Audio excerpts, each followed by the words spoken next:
Welcome back to another episode of The Mitchell Hour.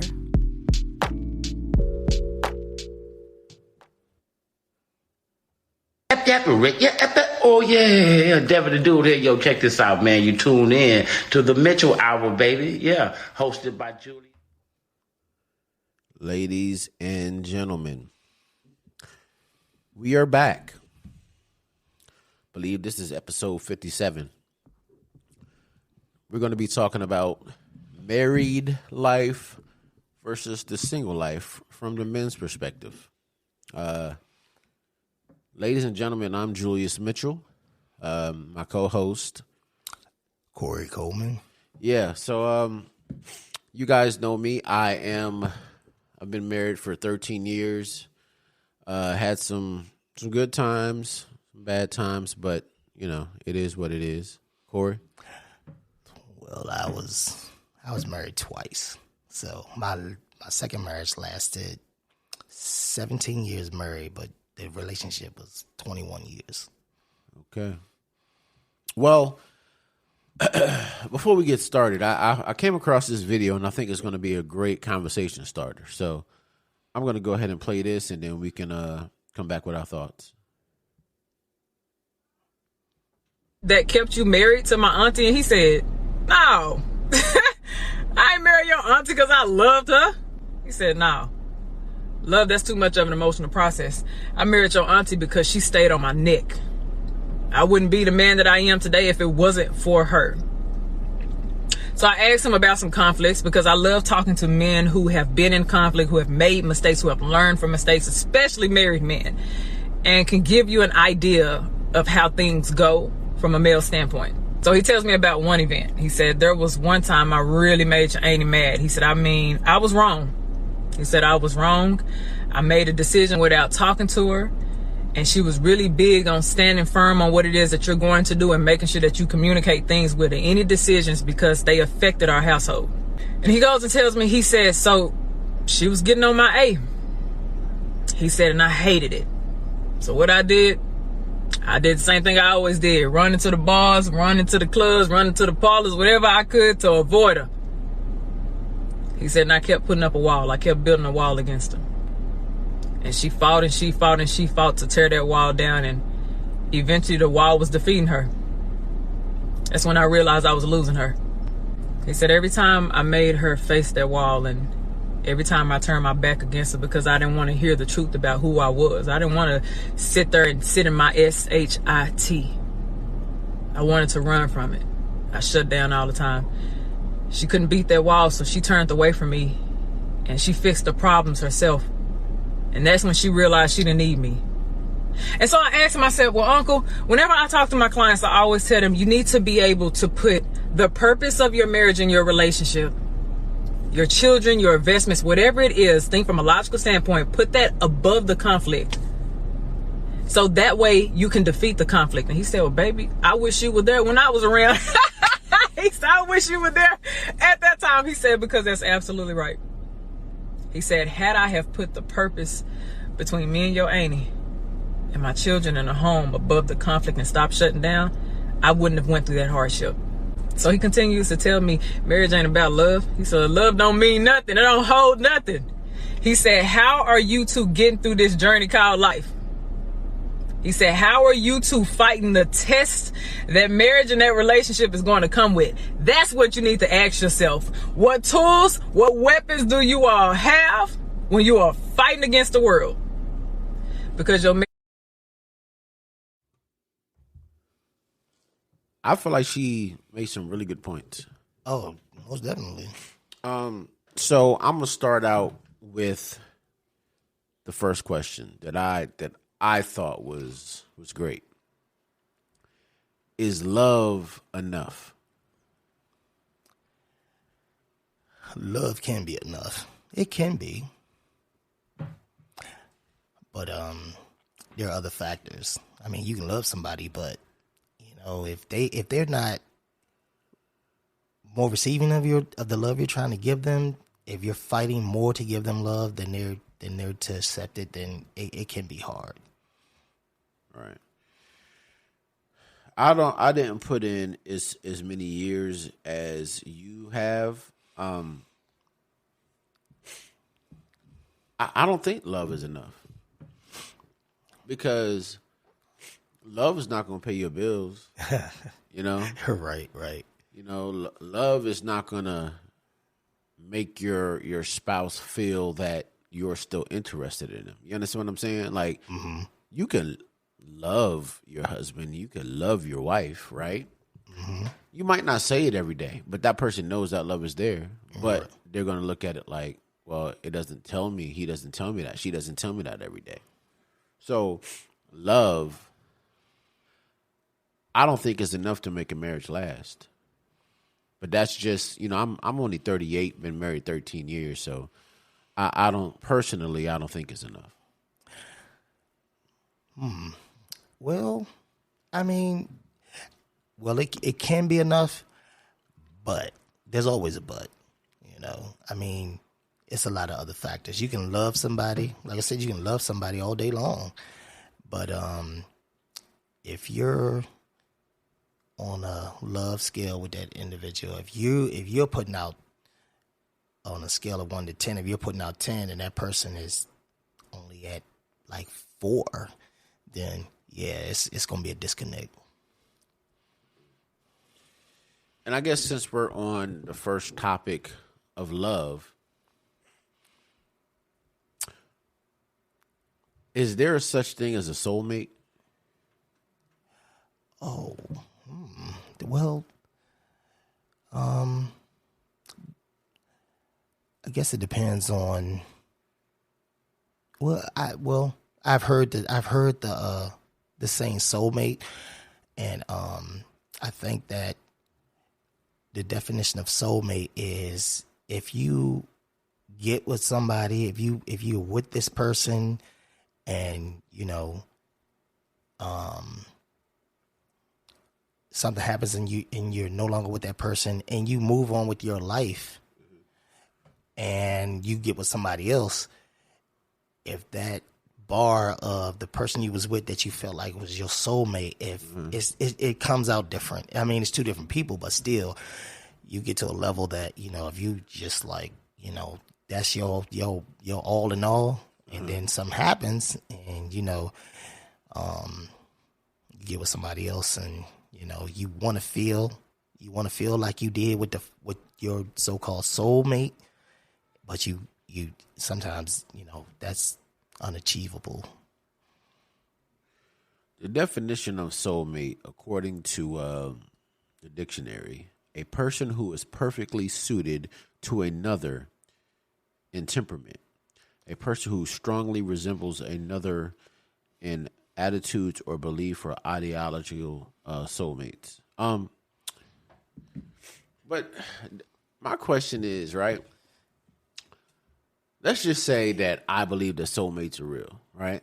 And you meet that person that you just have a automatic attraction. It's not sexual. You just have that automatic attraction, right? Right. You talk about, you have great conversations and everything, right? You're physically attracted, but it's not about sex. You're attracted to their mind. Their family is great. Everything is fine. But you're together, and then through a moment of weakness, something happens that can ruin that, right? Right. But my question is this, and I asked my old podcast partner this thing. I said, if you really love a person, would you intentionally hurt them? So it's like you have this soulmate, and through a moment of weakness, something happens. Does that mean that that person wasn't your soulmate? Because if you're deeply in love with that person and that whole situation, everything meshed together, you would try everything in your power not to hurt that person. Right? Yeah. So if you did have a moment of weakness, does that mean that person wasn't your soulmate at all? No, because we all have to remember that we are mere mortals. Number one. Right. So we are fallible. So I mean, even if you have a moment of weakness, but you're with your you're with the person that you feel like that's who you supposed to be with. I mean, you'll be able to you'll be able to move forward. It may take some work, but if you got 10, 12, 15 good years and you have one speed bump, you got to look at the length of the road you've been on. That's a speed bump. You can get you don't cover a lot of road. But I agree with you to a point, right? But I feel that can happen, right? So let's just say the man goes out and he has a moral weakness and he cheats, right? Most of the time, a woman will stay. Most of the time, right? Right. But I think men, we have too much ego. Because I feel like if, oh, my soulmate, I love you with all my heart. But if that woman cheats on a man and won't, because, see, I guess with men, it hurts a little bit more because women don't just cheat sexually. They can cheat emotionally and all that. And I feel like men can't handle that. Like, I honestly believe that a man just look at it like, all right, he fucked you. Okay, you got a bigger dick than me. Oh, that's fucked up. You know what I'm saying? That type of shit. That's just men shit, right? Right. But like, damn, like for real, like y'all was walking around at the park holding hands and shit. You know what I'm saying? So I feel like during a moment of weakness, a woman can stay. Right? She might resent the man for a little while, and the man's gonna have to, climb Mount Everest to get that trust back. Right. But I feel like a man's ego is easily bruised, and he knows that it was something else, a connection. Didn't have anything to do with sex, but it was another connection that she had with that guy that hurt him more than the physical part. Do you think that's true?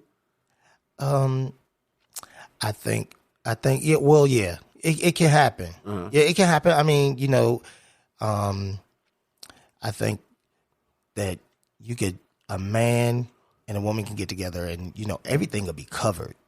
But when it comes down to the emotional part of it, if there's something lacking, then in that relationship between that man and that woman, as far as emotion is concerned, emotional, like if you don't, like I said, you like you said, telling them I love you, sometimes it just takes a hug or, just have a routine of affection. And if there's something lacking on that level, then that door it's not closed. It's a crack that somebody else can, just open that door up and feed that person what they lacking at home. Right. And then it snowballs. Right. Me and you and my mother had this conversation, and me and Latoya even had it later that evening. And we talked about this, and we said, what is it about a marriage that makes life hard, right? And I said, well, it's personally, in my opinion, it's really not knowing a person.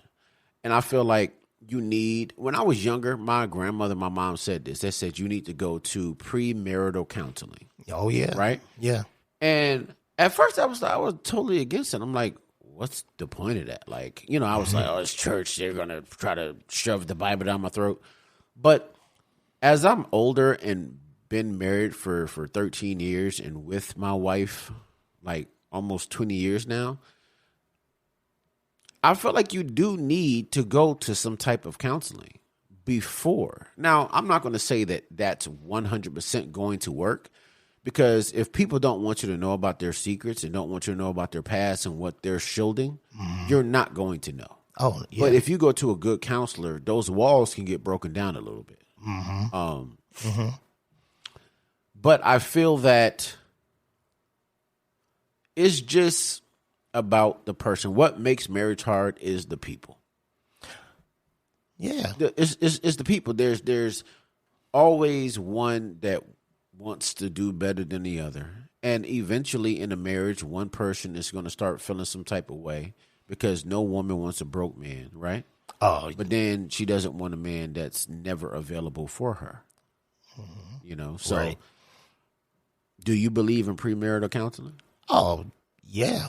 My like I said, I've done it twice. So my first marriage, I had premarital counseling. But the problem with my first one was that I was way immature. Right. So, I mean, I hadn't even started living that, really. Neither one of us had, but, you're young, you think it's, but, the person you was at 20, you're not that same person at 30. That's true. That's true. So, yeah. But another thing that clip that we played, one of the other things that stuck out to me that she said was the younger people should go to your uncles and your aunties and say, hey, you guys have been married for as long as I've been alive. What is the secret? What did you do? What can I do to make my marriage work? What do you think about that? Do you think that two questions? What do you think about that? And do you think the world that we're living in now, that people are just going to talk to the younger generation and try to help them? I think, like, when you go see an older couple and you try to, you ask the secret. Right. And, unlike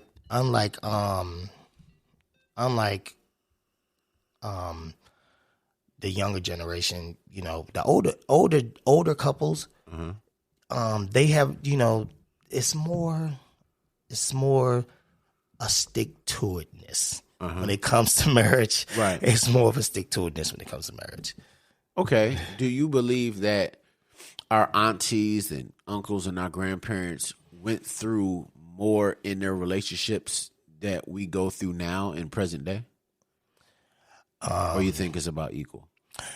Well, our aunties, our older, the older generation, the generation before us, they didn't have a lot of distractions like we have today. Right. Even with social media and stuff like that. I mean, back then, you had no, Facebook and Instagram and all that and all that stuff. Yeah. So, yeah.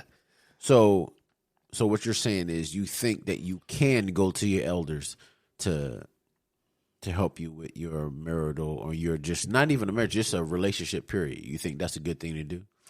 Oh, yeah, especially if you need advice and you see, somebody that has been in it and is in it and ain't going nowhere. Right. And has gone through ups and downs, loss of jobs, loss of loved ones, and, or just, indifference at times. And they still there 30, 40, 50 years later, Right. So I think it can be a good thing. Right. I just got a couple more things to discuss. And the question that I'm about to ask, I have seen it personally and with friends and family members.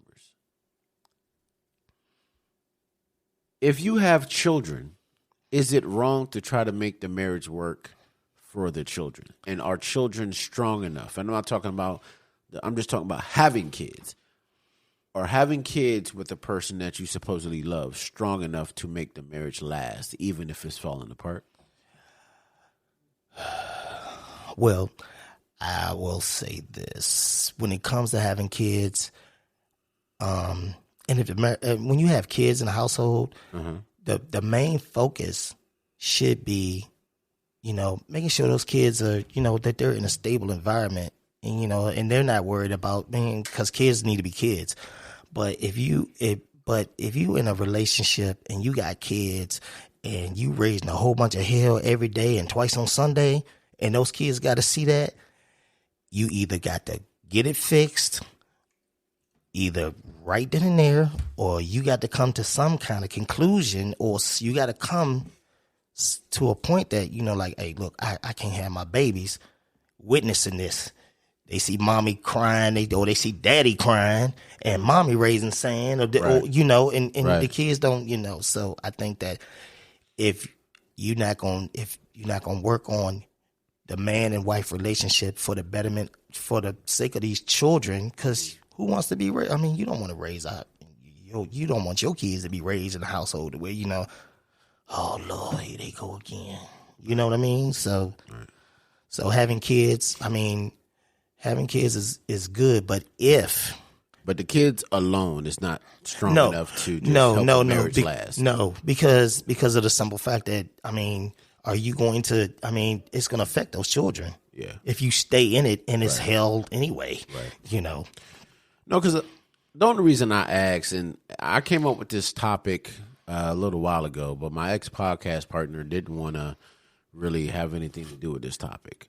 But the only reason I asked that question is because I had a conversation with a female friend, and I noticed that she was just on her phone a lot, and she's like, "Girl, no, why you keep on letting this man do this to you?"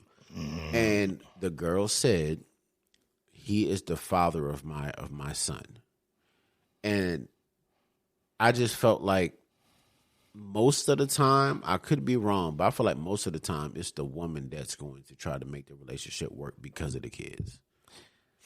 I'm not saying that men don't do that at all, but most of the time I feel like it's the woman that's going to make it work, because especially a black woman with a black son that needs that type of male role model in the house. But sometimes if that male role model keeps on doing the wrong thing to you and that child sees it, that role model is not the type of role model that you need for your child. And I just feel that I get it, where if people are together, whether you're married or not, you're together and you have children or a child. First and foremost, raising that child with both of you being in that child's life is very important. But sometimes, you know, maybe the baby father might use the child to get back at the mother, but 9 times out of 10, it's the mother that's going to try to use it to get back at the baby father. And I just feel like, I just think in a relationship, there's cheating, there's finances and everything. But I think using the children to get back at each other, that's the worst thing you can do possible. Right. Because, yes, you might hurt the father or hurt the mother by not letting them see their child. But y'all are adults. Y'all can deal with that. Right. The one person that can't is that child. And they're going to be emotionally scarred for the rest of their lives and not know what a healthy relationship is. Oh, yeah. Yeah. Yeah. So, I mean, that happens. Yeah. Children are put in the middle of a situation with the mother and the father that it shouldn't be that way. It shouldn't be that way. And using a child to, you know, as a weapon or pawn is just wrong. That's just wrong. I mean, you shouldn't do that. Right. Well, I looked up the top 5 reasons for divorce over the last 10 years. So, in closing, we're going to go over these top 5s, and we're both going to give a quick synopsis of what our opinions are. Number 1, let me ask you, Corey, what do you think the number 1 reason is for divorce over the last 10 years? Infidelity. 100%. Number 1 is infidelity. Cheating on your spouse not only breaks a vow, it breaks the trust in a relationship. Cheating can be the result of a dying or failing relationship, or it can simply result from a person's own insecurities. Regardless whether the issue is a one-night stand or something more long-term, cheating often results in divorce, as many couples struggle to learn to trust each other enough to move beyond this trial. Oh, man. You and I just talked about this, like literally seconds ago. There's a lot of temptation out there. There's a lot of these oiled up men, muscular men that want to be motivational speakers you know what I'm saying, that will tell a woman all types of crap. And it's like, oh my God, how did he know I was going through that? And then next thing you know, hey, if you need me, just DM me and I can give you relationship advice. That DM turns into a hotel meetup. And it gets a little ridiculous. And the same thing with men. You know what I'm saying? Men, they don't really, you go for the motivational speakers. They go for the motivational cakes that's bouncing around. But yeah, cheating is a major issue. And personally, I feel that once a person cheats, whether it's the wife or the husband, it can be worked out. But it's going to be a long time. And the trust, if you gain that trust back, it's never going to be at 100%. Oh, no, not at all. Not at all. Because when it comes to infidelity, I mean, if it happens in a relationship, then that person's always, when they leave that house, or if, now with technology now, they don't answer their cell phone, or, well, you get off at work at 4, you didn't get here till 7, so it's always gonna be a suspicion, Yeah. All right. Number 2, lack of intimacy. Physical intimacy is important in any romantic relationship, but it is essential to the growth of a long-term relationship. Spending quality time together, investing in each other emotionally, and showing affection of all ways show your spouse that you can see them and care about them emotional well-being. When that intimacy stops, it sends a very different message. Oh, true. Yeah, I believe that's true. And lack of intimacy doesn't mean sex all the time. No. Intimacy can be holding hands, watching a movie on Lifetime. Intimacy can be going to get ice cream. Yes. And when I went to my marriage counseling with Bishop Reeves for New Life Church, he said, brother Julius, he said, one thing, he said, you and your wife right now are like ships crossing in the night. And I didn't understand what he meant. And he said, you guys are on a schedule, and that's the only thing you guys care about. He said, you come in, you say hey to the kids, you do this, and you get into bed. By the time you get into bed, she's leaving.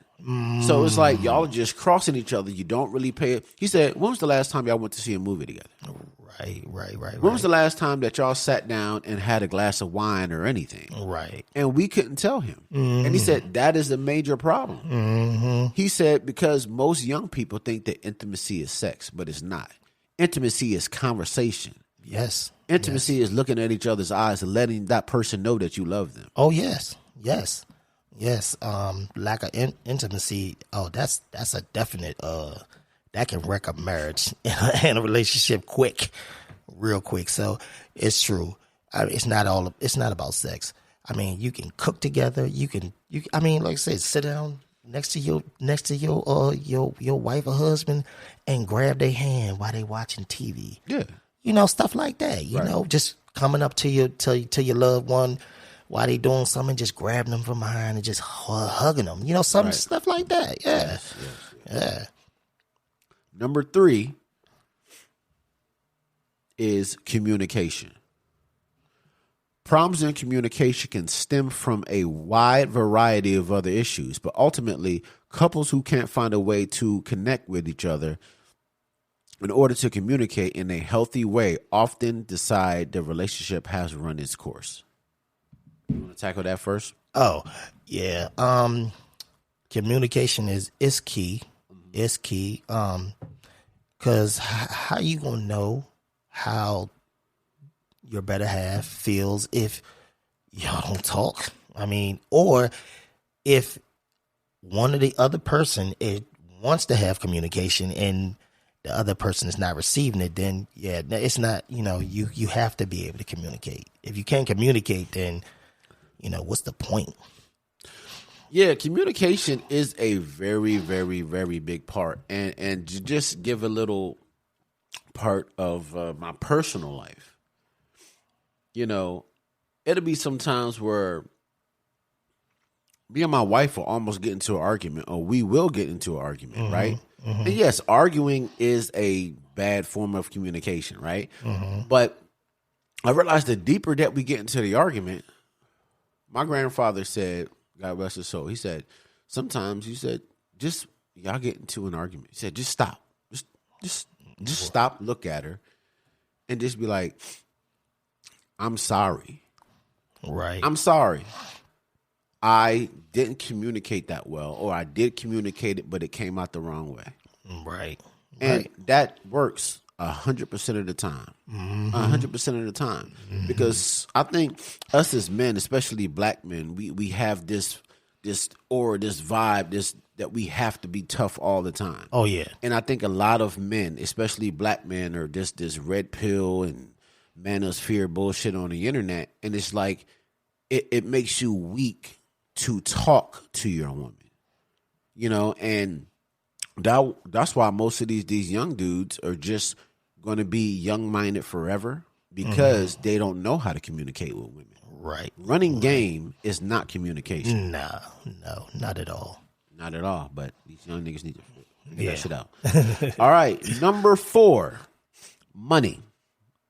For richer, for poorer, sounds good in vows, but it can't scrape the surface of financial problems American couples can find themselves facing today.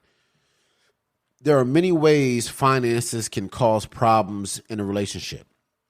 Disagreements on overspending or saving habits, issues with power dynamics due to different incomes, financial instability, one spouse holding control over all of the finances. Well, when it comes to finances, unlike 70 years ago, when you had, unlike a long time ago when, if a man was the breadwinner or and the wife was home with the kids or whatever, the dynamics were, that's how it was. But as women got out and started more or less running the world, because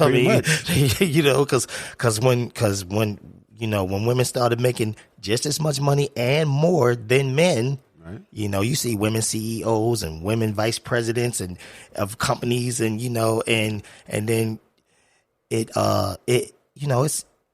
can cause problems in a relationship if you don't have the attitude of, okay, you make this much, but I make $25,000, $40,000 more than you. So, but we're going to build this together. You have to have that attitude that, like, even though, you bring in 80 and I bring in 20, it's our 100%. Right. But, it's, but when it comes to finances, you have things that where, like, well, I'm the one paying all the bills. I'm the one paying all the bills, or I'm paying the majority of the bills. And, it's to a degree, it can come, depending on the person, it can become where, I'm higher than you because I do more. You know what I mean? And I've seen it. I've seen it with men and women. Right. Yeah. I agree with you. If a man makes more than a woman, the man is going to have some type of expectations. Mm-hmm. If I'm the breadwinner, this is what I want you to do. And I might catch a lot of flack for saying this shit, but I'm going to tell you this. If a woman is the breadwinner, she's going to have expectations and some ground rules that she needs. Oh, most definitely. And, for example, right? If a man goes out, he's making $90,000 to $100,000, right? Mm-hmm.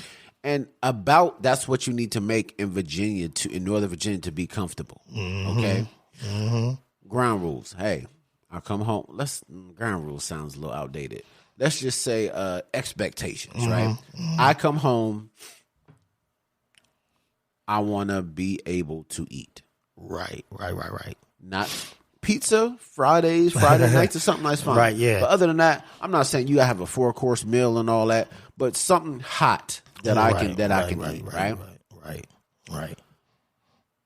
I don't want to hear about any of your crap. And this is just what I would do, right? I expect my house to be clean. I expect there should be no clothes. And it's not all about that, like what the woman should do. I feel like it's about compromise. You know what I'm saying? So it's like, I'm the breadwinner. This is what I expect. Whatever. We can work this out together. Right. I feel like in this vice versa. If the woman comes like, hey, I'm making 100-something thousand, 200,000. I'm a lawyer. I'm doing this. When I come home, I don't want to hear this. House needs to be clean, blah, blah, blah, blah, blah. And most of the time, a woman is not going to expect a hot meal. I think probably a woman will come home after a hard day of work. If you're a stay-at-home dad, she probably want her bath water in or something like that. You know what I'm saying? Something like that. Probably a glass of wine on the table. Different expectations. But I feel like if people wasn't so much stuck onto themselves, then that could work. You know what I'm saying? It could really work. Because I feel like finances, most of the time, a relationship at work, if y'all both go into a relationship with your own money. Because nowadays, really, it really doesn't work like that. You know what I'm saying? Because one person is going to judge the other person. Oh, I got more money. I came into this. When I came into the relationship, this is what I had. Right. And personally, with the finances, I feel like that should be number one. Because that is, with the inflation, everything being so expensive, I think that should be number one because that is what it is right now. Right. People are going to argue about finances and not trust the other person. Oh, yeah. And feel like they bring more to the table if it's finances. All right. Number 5, addiction. Battling addiction can be difficult, and often those struggling with addictions can end up hurting those closest to them. Couples can work through addiction, but it requires both parties to want and commit to seeking help. I'll go first. Yeah, that is true. Family members, personal experiences with people with gambling, sex addiction, drug addiction, that really does hurt your whole family. You might be on drugs. You might, get your paycheck on Friday and cash it and go spend it all on drugs and not be able to pay your bills for your house that your kids and your wife is living in. So that's very difficult. And it takes a strong man or a strong woman to overcome that and to be able to fix that and stay with that person after everything that they put you through with the lying and you're almost getting kicked out of your house and just everything. It takes a strong man or a woman to deal with that, especially if children are involved. Oh, yeah. And I'm looking at this, and they said this is over the last 10 years. Before I say that, I'm going to let you go ahead and say what you got to say about the addiction part. When it comes to addiction, and you're right, like if it could be anything, drugs, sex, shopping, and if you don't deal with that issue in a relationship, in a marriage, it's a problem because to a degree, you could be with somebody that has an addiction that's been hidden and you don't know nothing about it. And then by the time you find out about it, sometimes it might be too late. And then you when it comes to addiction and you try to help an individual, and if they don't want your help, it's kind of like trying to bail water out of a boat with a hole in the bottom of it. Right.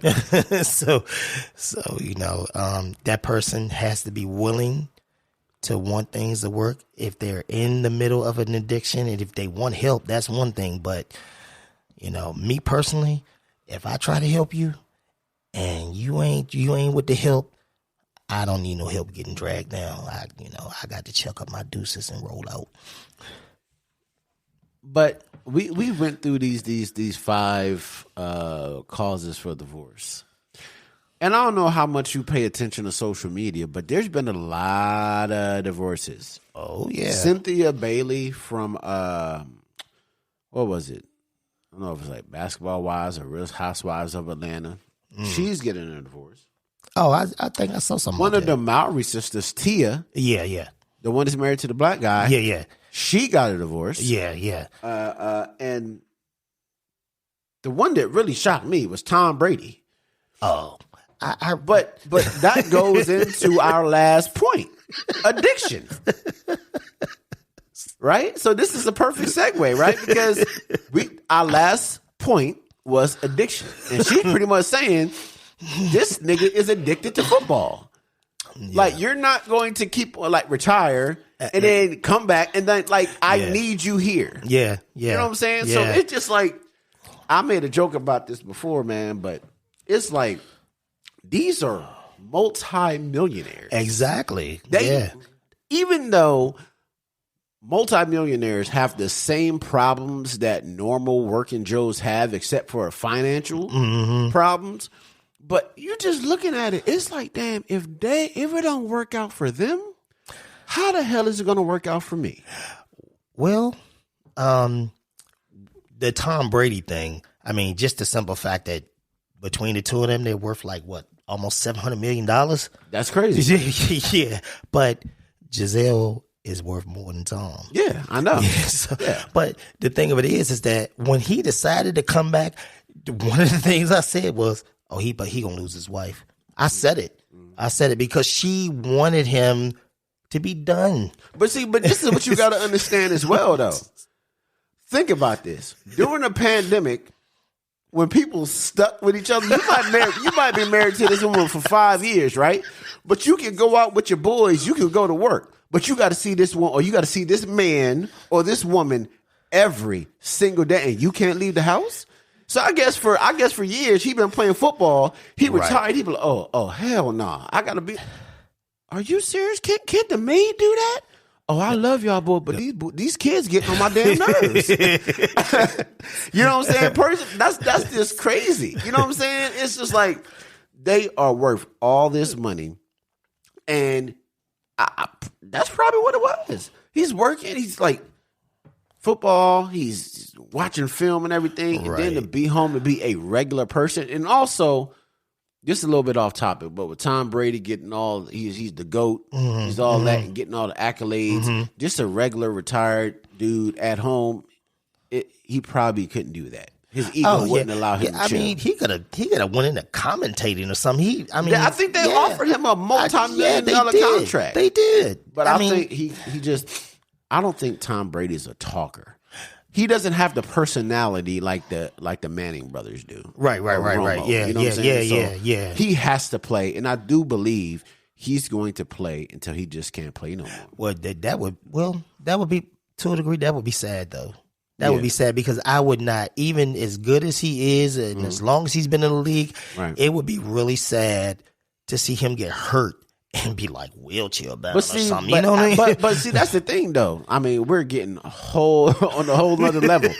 But after Peyton got injured like that, broke his collarbone, and you saw the little roughing the passer call that they called on it. I saw it. So it's like Tom Brady knows that he's like, I don't throw the flags. He knows that these type of flags are because of him. Yes. You know what I'm saying? So he can play for as long as he wants to because he always plays behind a really good offensive line, and he just don't want to go home.